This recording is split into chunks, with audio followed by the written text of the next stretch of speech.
Hello, welcome to lecture 11 of module 3. This is lecture number 32 of the course. In this lecture, we are going to discuss a phenomenon called normal mode splitting. This phenomenon is extremely significant because this is the definite signature of coupling between the optical oscillator and the mechanical oscillator. Then we'll also discuss the physics or the principle behind how an optomechanical system can act like a transducer. That means how it can transfer information from one optical mode to the mechanical mode or vice versa. So let us begin. In the last class, we started our discussion by writing down the quantum Langevin equations for optomechanical system. So firstly, we worked out the steady state solution for this quantum Langevin equation for various variable, the position variable and the momentum variable for the mechanical system and the optical mode of the cavity, and steady state solution for the position variable is represented by q bar, momentum by p bar, and the optical mode by alpha bar.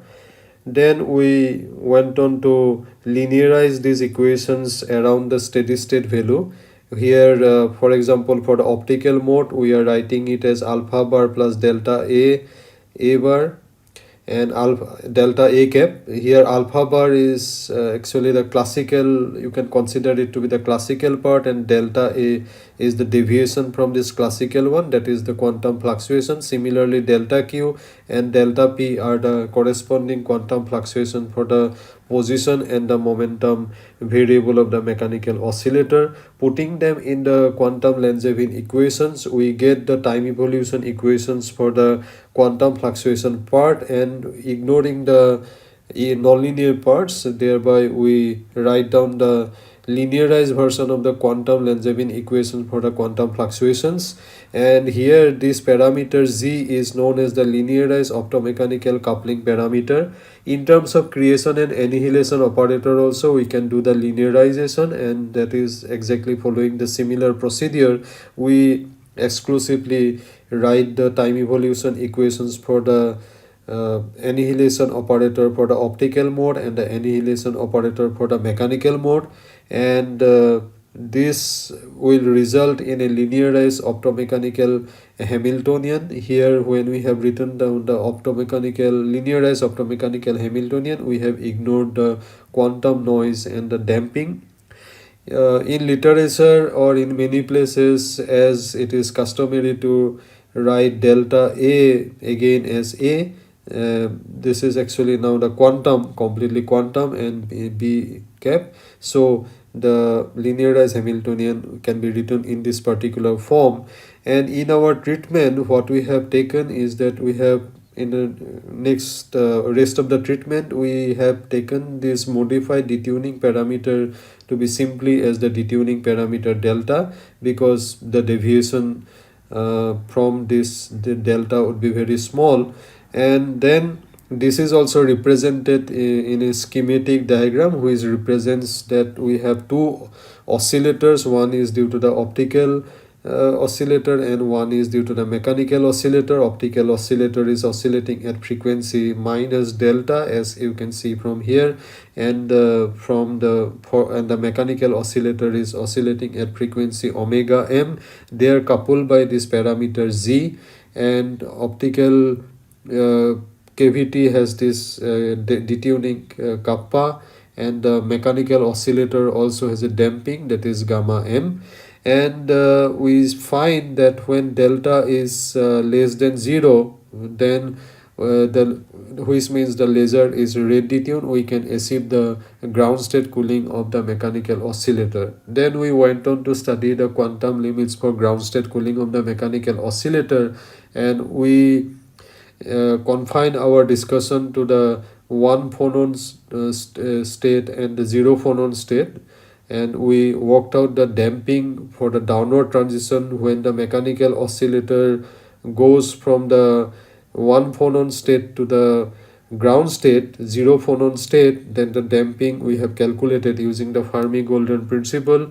And similarly, when the system mechanical oscillator goes from the downward state, that is the 0 phonon state to the 1 phonon state, this damping rate is denoted by gamma up. We have calculated it in the similar way using the Fermi golden rule, and all these things is plotted for delta less than 0, that is the we are in the cooling regime, red detune, when the laser is red detuned, and it is evident from this plot as well that in this case the rate of downward transition is pretty high than that of the rate of upward transition. So this is going to lead us to the cooling, and to then we invoke the principle of detailed balance. Basically that says that the rate of downward in the steady state, the rate of downward flow must be balanced by the rate of upward flow. From this we get a ratio between the upward transition and the downward transition in terms of the corresponding occupation probabilities, which are again related to each other by the so-called Boltzmann distribution. So invoking all these things and knowing that the average phonon number is given by this expression, we can work out a expression for the average phonon number with this relation. And next what we did was to optimize it, because we wanted to minimize the average phonon number, because as we are interested in cooling of the mechanical oscillator, and that can be done if we work in the resolved sideband regime, and also if we set the detuning parameter at the negative of the mechanical frequency, then it turns out that the minimum number of phonon one can achieve would be given by this expression kappa by 4 omega m whole square, and this is, you can consider it as a quantum limit. And what it says is that to get into the ground state, if we want to make the average number of phonon to be nearly 0 so that we can attain the ground state of the mechanical oscillator, the cavity decay rate has to be very, very small, and which in other words means that we need to have a very high quality optical cavity. Please note that in our treatment we have not considered the effect of coupling of the mechanical oscillator to the intrinsic mechanical damping and the external optical drive. If these are taken into account, that means taking intrinsic mechanical damping, which we denote by the rate gamma m, and the external optical drive,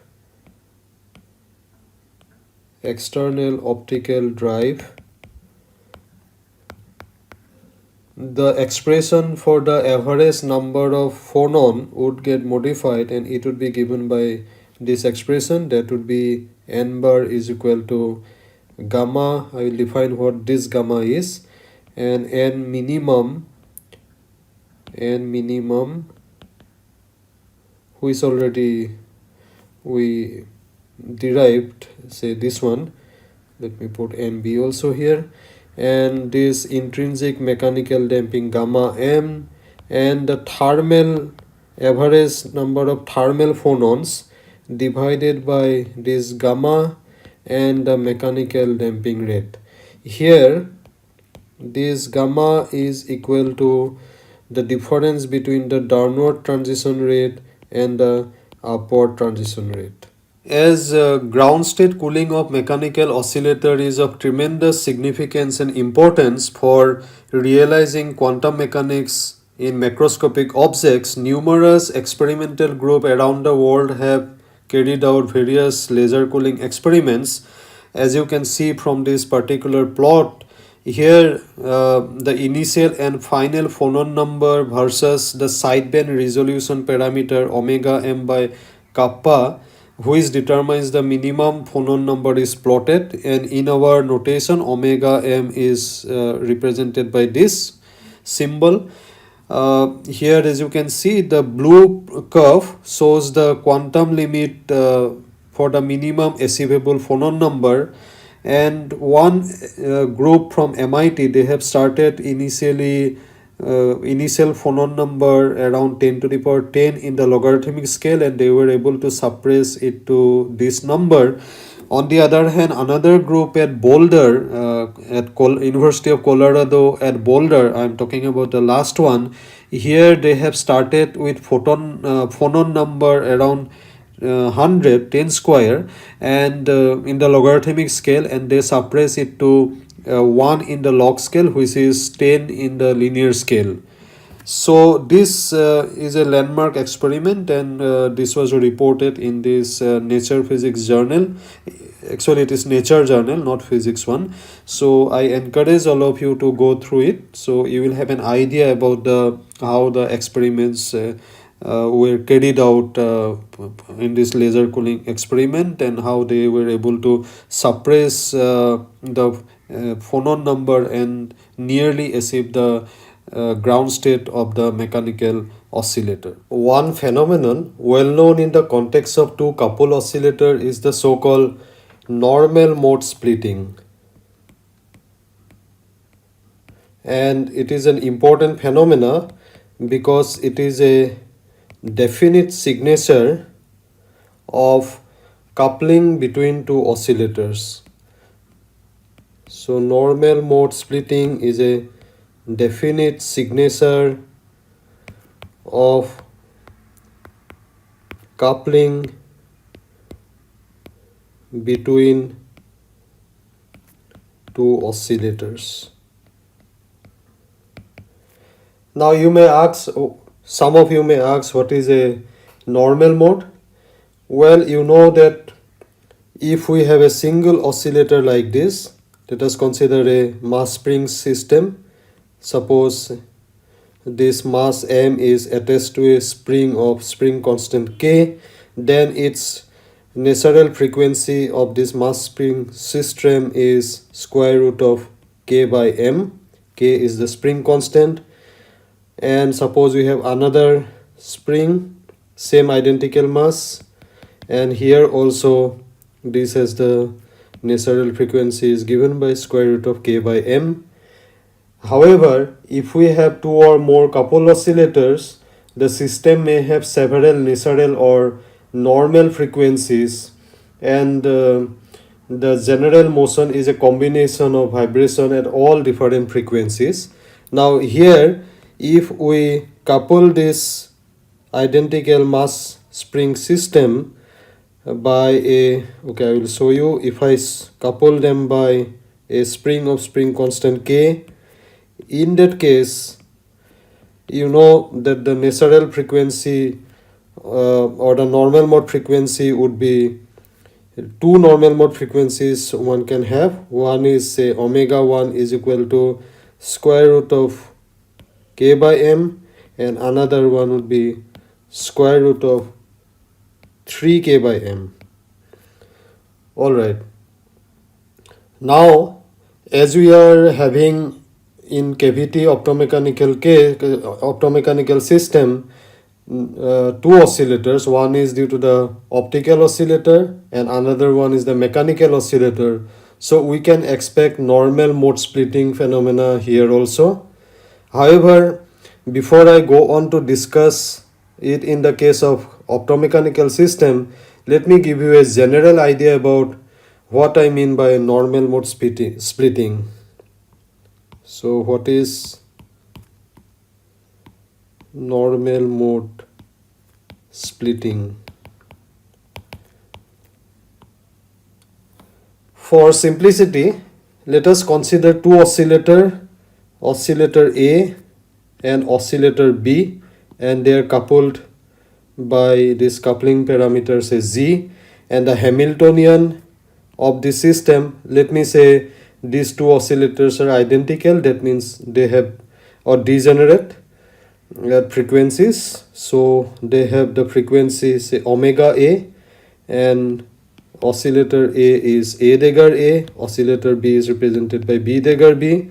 These are the two harmonic oscillators, and their coupling, and the coupling is such that the quanta is exchanged between the two oscillators. If the quanta A is created, that is at the cost of the quanta in B, and so on, and we have this process. This Hamiltonian can be diagonalized. This can be diagonalized if we take the transformation, say if I write a is equal to a plus b root over 2, all these are operators, and b, let me write it as a minus b by square root of 2, then you can show that a dagger is equal to b dagger, that would be equal to 1.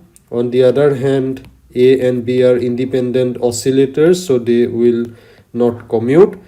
And if we apply this transformation, the Hamiltonian that we are going to have would be h cross omega a plus z, a dagger a plus h cross omega a minus z, b dagger b. So what you see that now we are getting two independent harmonic oscillators with different frequencies, and the mode frequencies are here omega a plus minus z, as you can see. These are the normal mode frequencies. These are the normal mode frequencies. One is omega a plus z and the another one is omega a minus z. So the frequency splitting would be observable if the splitting z is, this is splitting z is bigger. If splitting z is bigger than the typical damping of the mode, then the typical damping of the mode, then this, it would be observable. Then the frequency splitting would be observable.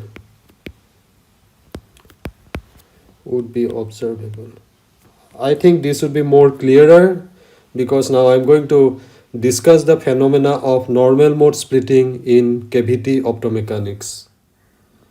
Let us consider the linearized optomechanical Hamiltonian without noise and damping. So the Hamiltonian is, let me write it as h cross delta. Delta is the detuning parameter that I'm going to define again. A dagger A, this is the optical oscillator. Then we have h cross omega m b dagger B, that is the mechanical oscillator, and they are coupled by this coupling parameter Z. And we have these terms a plus a dagger into b plus b dagger. Here I define delta as omega O minus omega L. Omega 0 or omega O is the resonance frequency of the optical cavity, and omega L is the laser frequency. And we are going to consider that omega 0 is greater than omega L. That means the laser is red detune. Okay. Now let us use a transformation.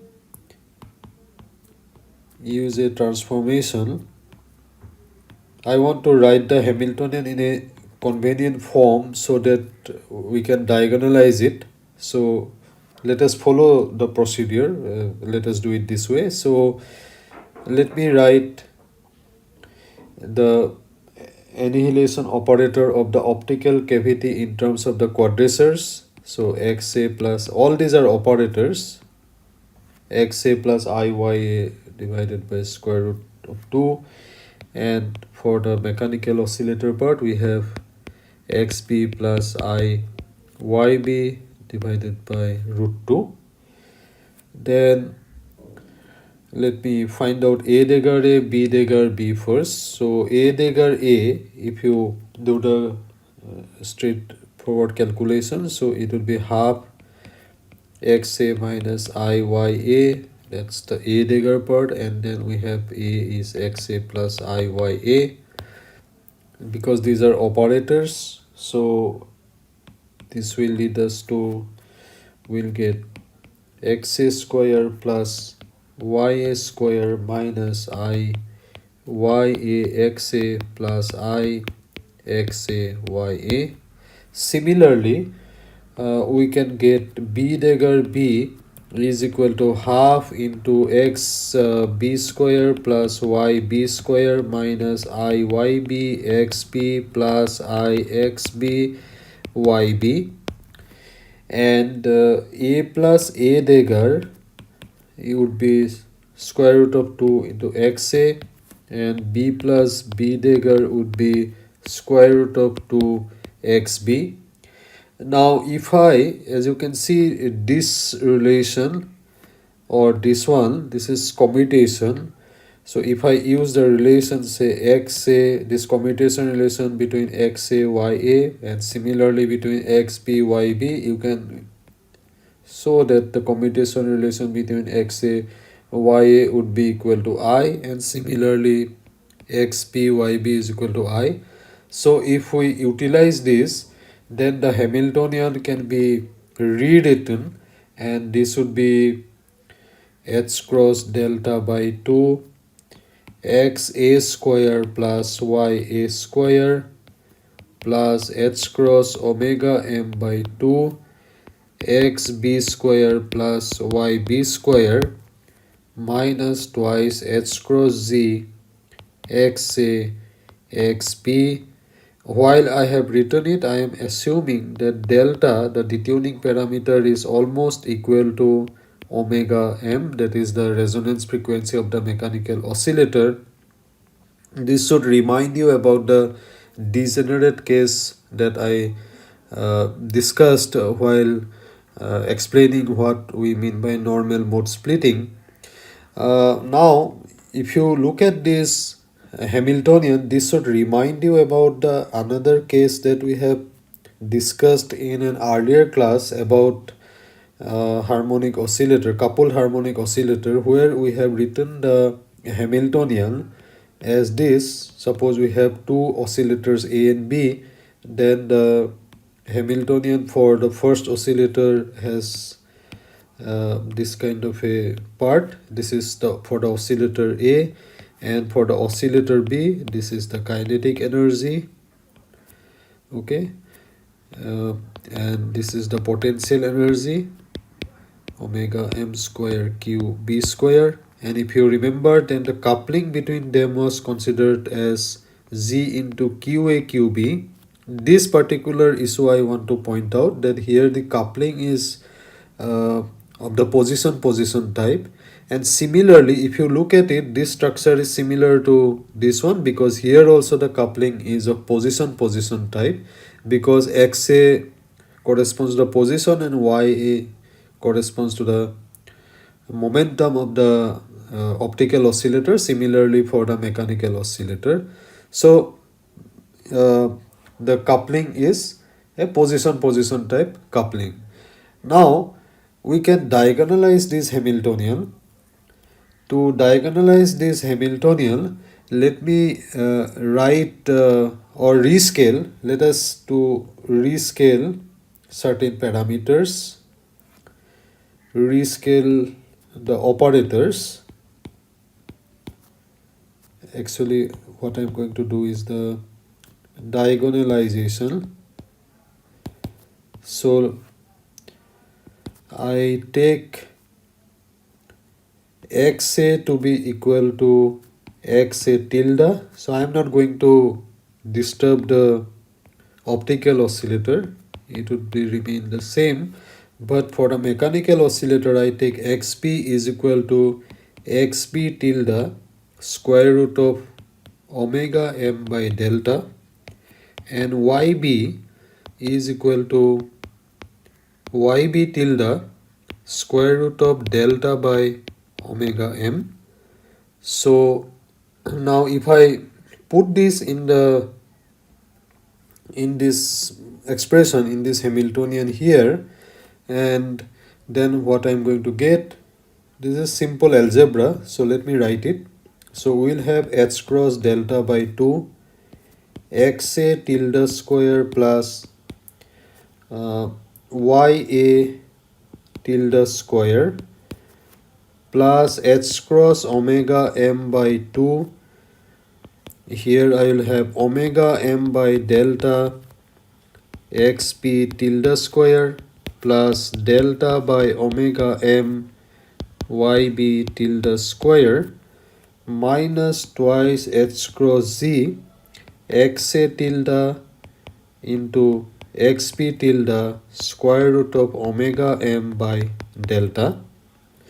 Okay, so now this Hamiltonian, as you can see, is a Hermitian Hamiltonian, and it can be diagonalized using a unitary transformation. So we are going to apply a unitary transformation to diagonalize it. Unitary transformation. Let me say that unitary transformation operator is say alpha beta minus beta alpha, where alpha beta are considered to be real quantity with the conditions that alpha square plus beta square is equal to 1, because this is going to ensure unitarity. And what I mean by transformation is that I am going from the variable say xa tilde xp tilde, and that would be equal to I apply the unitary transformation and I get the variable x plus and x minus. Similarly, I have ya tilde yb tilde. I apply the unitary transformation to get y plus and y minus. y plus and y minus. Okay, so sorry, this would be y minus. Now putting this transformation into the Hamiltonian, so actually I will encourage you to do these calculations yourself, and then you can write, for example, let me just write xa tilde and xp tilde. Then you have to put it xa tilde. If I apply the unitary transformation, I will get it as alpha x plus beta x minus, and xp tilde is equal to minus beta x plus alpha x minus. Similarly, you will get ya tilde is equal to alpha y plus beta y minus, and yb tilde is equal to minus beta y plus alpha y minus. And if I put all these variables into this particular Hamiltonian, simple algebra you have to do. It may appear to be tedious, but actually this is very straightforward, and then you will get the Hamiltonian in this form. It is h cross delta by 2. Okay, so you will have alpha x plus, let me just put it in and I will explain, x minus whole square plus alpha y plus beta y minus whole square. Okay, then I will have h cross delta. I encourage you to do these things yourself because this is very simple. I'm just putting up the terms only here, and I will get, if I take h cross delta as common, then I will get, next expression would be omega m square by delta square minus beta x plus alpha x minus whole square plus minus beta x, actually it would be y plus. Now we'll have y plus alpha y minus whole square. Okay, and then I have minus twice h cross z square root of omega m by delta, and I have this alpha x plus beta x minus into minus beta x plus alpha x minus. Now this Hamiltonian would become diagonal if the coefficients of all the cross term, coefficients of the cross term x plus and x minus should vanish if, let me write, if coefficient of the cross term x plus x minus vanishes,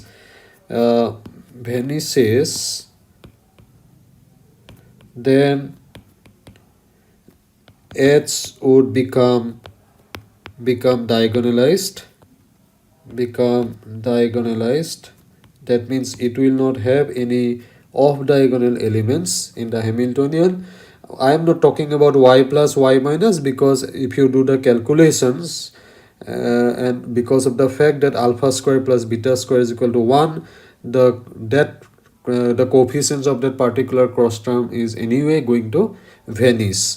So now, because of these conditions, we have to set the coefficient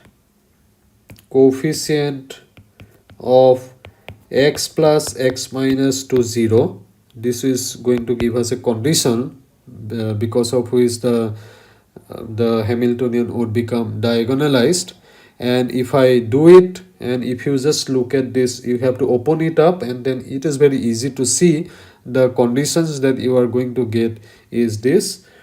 You will get alpha beta into delta 1 minus omega m square by delta square minus 2z square root of omega m by delta alpha square minus beta square is equal to 0. So this is the coefficient, and this is the coefficient which I am making it to be 0. And to make my life little bit simpler, let me write it in this form. Let me write a alpha beta is equal to b into alpha square minus beta square, where a is equal to 1 minus omega m square by delta square into delta, and b is equal to 2z square root of omega m by delta. So we have now two equations. One equation is alpha square minus beta square is equal to a by b alpha beta, which I am getting from this, and another one is alpha square plus beta square is equal to 1. These two equations can be solved to get the value of alpha and beta. If we do it, a little algebra will lead us to this equation, that is alpha to the power 4 minus alpha square plus b square divided by a square into 4b square is equal to 0. And from here we get alpha square is equal to 1 plus minus square root of a square divided by a square plus 4b square. Now if I take c is equal to a divided by a square plus 4b square square root, okay, then I can write alpha square is equal to 1 plus minus c by 2, and clearly from here I can write beta square is equal to 1 minus c minus plus, okay. So this is what I will get. And also from here I can have alpha beta is equal to plus minus bc divided by a, and without loss of generality,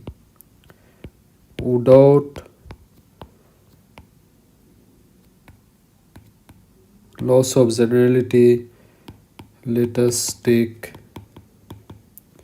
alpha beta is equal to plus bc by a, and actually this implies that I am taking alpha square is greater than beta square. So using this, I can rewrite my Hamiltonian. It's very straightforward. I can put the value of alpha, beta and everything. I will finally get my Hamiltonian in this form. That would be h cross delta by 2 alpha square plus omega m square by delta square. Okay, it would be beta square as well here, plus 4z alpha beta divided by delta square root of omega m by delta. Then I have here term x plus square, and I have h cross delta by 2 beta square plus omega m square by delta square alpha square plus 4z alpha beta.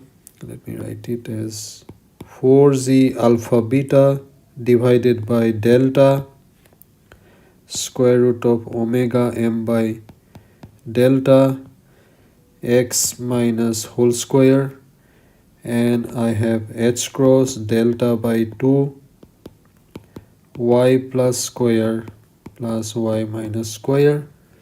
Now what I can do is that, you see, I can simplify this expression further because I know the value of alpha beta now, alpha square and beta square. So let me simplify this one. Let me write it as alpha square plus omega m square by delta square beta square plus 4 alpha beta z divided by delta square root of omega m by delta.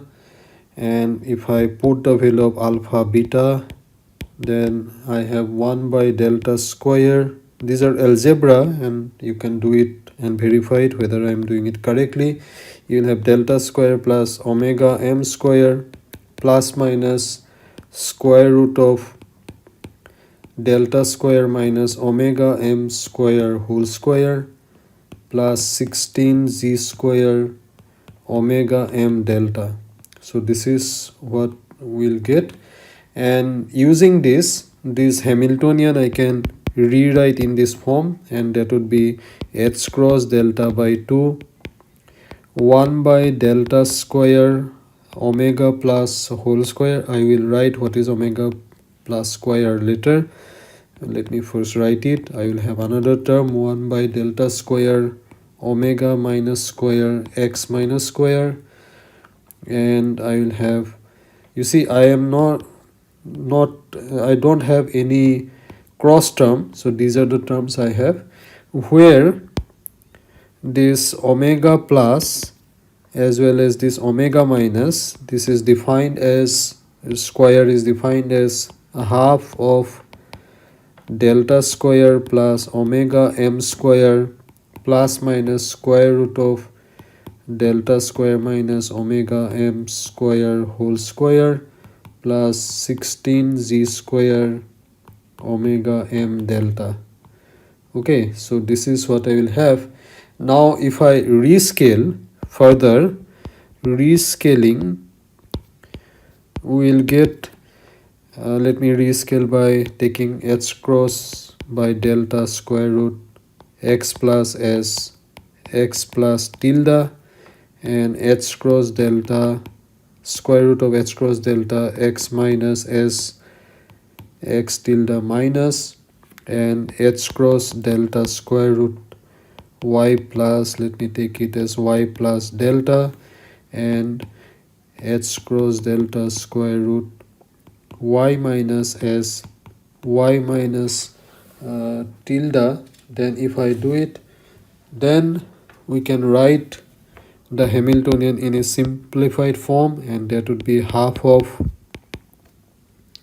omega plus square x tilde square plus y tilde square.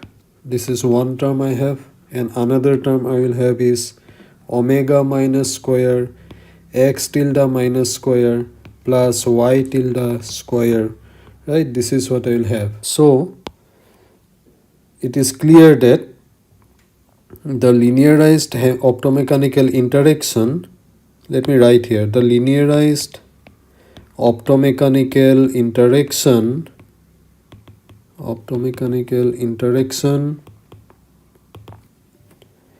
leads to two normal modes,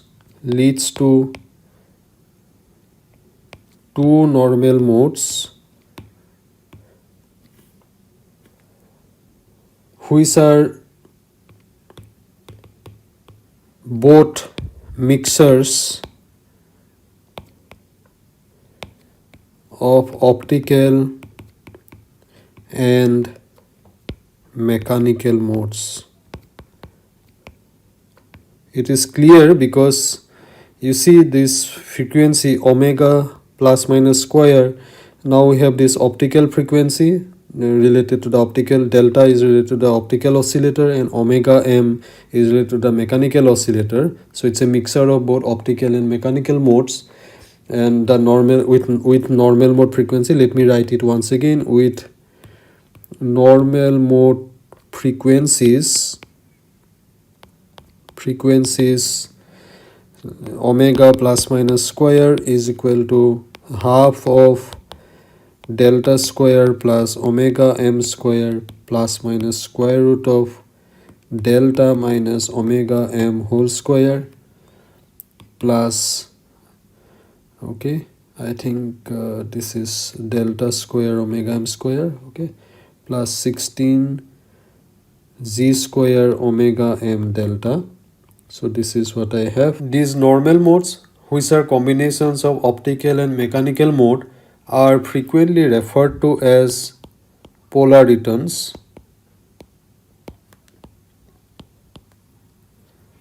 We can plot the mode frequencies as a function of the detuning parameter delta for some fixed mechanical frequency omega m and the linearized optomechanical coupling parameter z. For example, we can have a plot like this. If I plot, say, delta in the x-axis and the mode frequencies omega plus minus in the y-axis, then I will have a typical plot for, say, omega m is equal to 1, it may be 1 megahertz, and z as 0.1, then we'll get a typical plot of this type. We'll have, say, plot like this. Here the upper branch referred to as omega plus and the lower one corresponds to omega minus. Now as you can see from this plot that near delta is equal to 1, which is equal to omega m, we can observe avoided crossing.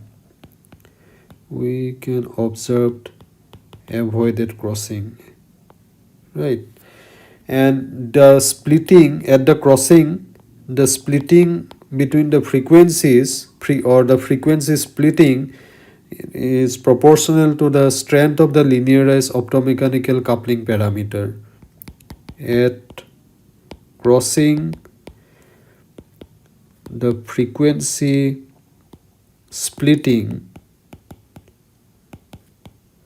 is proportional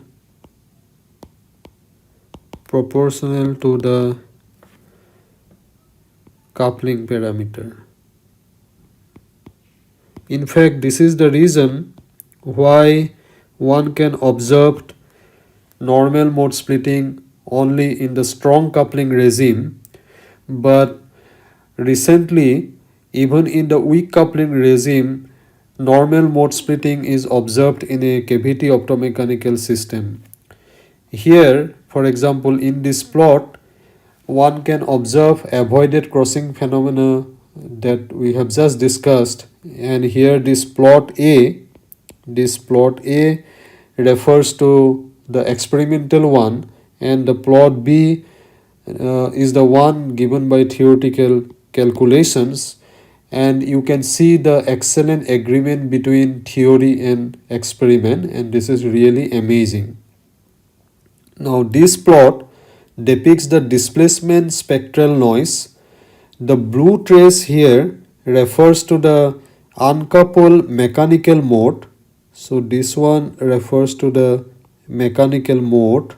In their experiment they have used a membrane, a vibrating membrane which gives the mechanical mode, and this one, the red one, refers to the optical mode when they are not coupled. And when these two oscillators, the optical one and the mechanical oscillators, are coupled, we get the green, they get the green trace. The solid line refers to this solid one line refers to the theoretical, and the other, the traces, refers to the experimental. And this particular, as you can see from here, there appearance of two normal modes, and this is what is the so-called normal mode splitting. Okay. Now finally, to look into the linearized system dynamics in the absence of noise and damping, let us transform the linearized optomechanical Hamiltonian, which we wrote as h cross delta A dagger A plus h cross omega m B dagger B minus h cross z A plus A dagger into B plus B dagger, where we have taken delta is equal to omega 0 minus omega L. And now this Hamiltonian we can transform by using this unitary transformation, which I take as e to the power I delta A dagger A t e to the power I omega m B dagger B t. As you know, under unitary transformation, the Hamiltonian will transform to a new Hamiltonian, which we derived earlier. This relation we have worked out earlier. Now if I put my unitary transformation to this relation, then we can obtain our Hamiltonian as this. I am not writing h tilde, so this is the, what I am going to write is the transform Hamiltonian. That would be minus h cross z A dagger B e to the power I delta minus omega mt plus A B dagger e to the power minus I delta minus omega mt, and we will have terms AB e to the power minus I delta plus omega mt and A dagger B dagger e to the power I delta plus omega mt. Now let us choose red detuning. Choosing red detuning, that means the laser frequency is less than the optical frequency, delta is greater than 0, which implies omega L is less than omega 0. Omega 0 is the cavity resonance frequency, and if we set the detuning parameter delta is equal to omega m, then you will see that this term will get cancelled. It would give you 1, and this is also going to give 1, but this term will oscillate at double the frequency of omega m, and similarly this term. So all these highly oscillating terms can be neglected. So neglecting highly oscillating terms, I get the Hamiltonian in this form. That would be minus h cross z A dagger B plus AB dagger, and this is an important Hamiltonian, and this Hamiltonian describe the quantum beam splitter. This describes quantum beam splitter, and the corresponding Heisenberg equation of motion for A and B can be very easily worked out, and that would be A dot is equal to IGB and B dot is equal to IGA, and from this coupled equation you can immediately get this differential equation for A double dot plus Z square A is equal to 0, and you know the general solution of this differential equation would be A of t would be equal to A cos of zt plus B sine of z into t.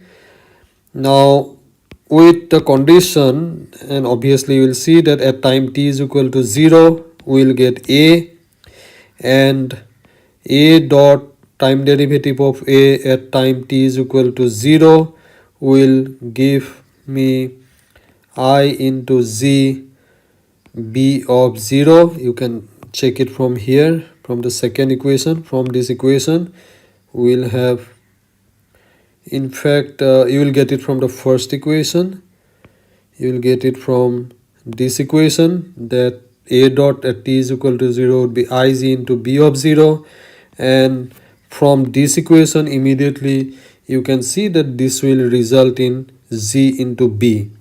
Okay, so therefore the solution I can write as A of t is equal to A of 0 cos of zt plus I into B of 0 sine of zt, and similarly I can get the solutions for B, and B of t would be equal to B of 0 cos of zt plus I A of 0 sine of zt. Please verify that yourself.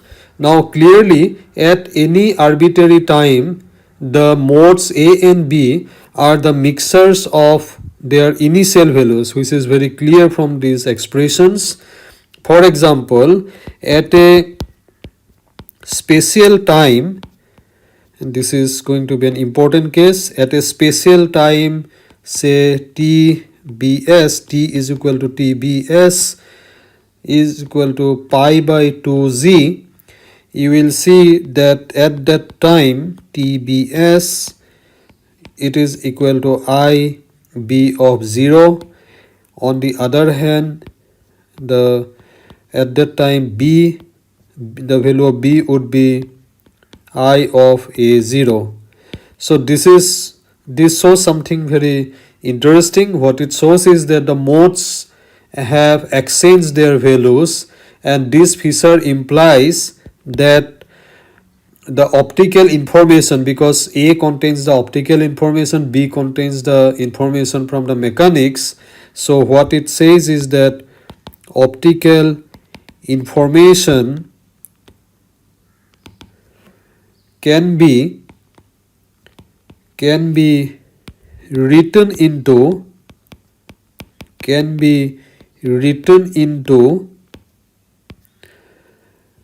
and read from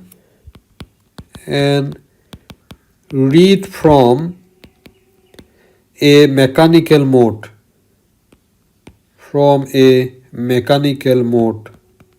So optomechanical system therefore can act like a transducer, and this is, or state can be transferred from one mode to the another mode, and in fact this is the principle behind information storage and retrieval in optomechanical system.